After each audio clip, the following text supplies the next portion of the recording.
বরাত নামে আমাদের দেশে যে ইবাদত চালু আছে তার শরীয়তে ভিত্তি জানতে চাই।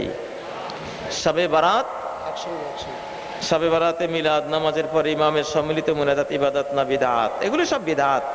শবে বারাতে কোনো ইবাদত সহিভাবে প্রমাণিত নয়। একটি হাদিস যেটাকে খুব টানা হেঁচড়া করে 7-8টি সনদে বর্ণিত হওয়ার কারণে আলবানী সহি বলেছেন, সেখানেও কোনো ইবাদত নেই।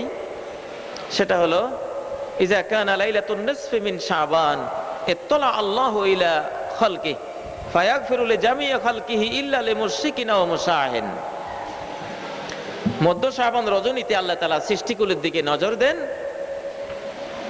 মুসলিমদেরকে সবাইকে ক্ষমা করেন, শুধু দুই শ্রেণীর মুসলিমকে ক্ষমা করেন না। এক শ্রেণী যারা শিরিক করে, আরেক শ্রেণী যারা মুশাহিন।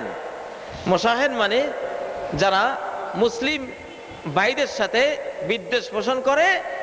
মুশাহিনের আরেক অর্থ হলো যারা সুন্নতকেও পছন্দ করে না, সুন্নত দেখতে পারে না, সুন্নতের সাথে দুশমনী পোষণ করে। যারা শিরিক করে, সুন্নত পছন্দ করে না, এরা ছাড়া বাকি সবাইকে ক্ষমা করে দেন, তারা ঘুমিয়ে থাকলেও। বরাতের রাতে লাইলাতুন নিসফি মিন শাবানে তারা ঘুমিয়ে আছে, কিন্তু সারা বছর শিরিক করে নাই, সারা বছর সুন্নতের সাথে দুশমনী করে নাই। এরা ঘুমিয়ে থাকলেও আল্লাহ তাআলা মাফ করে দিবেন।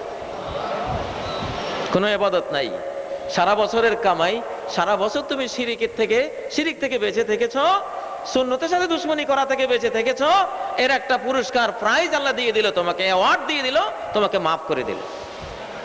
কিন্তু এই রাতে কোনো ইবাদত করার সহি কোনো রওয়ায়াত নেই। জি।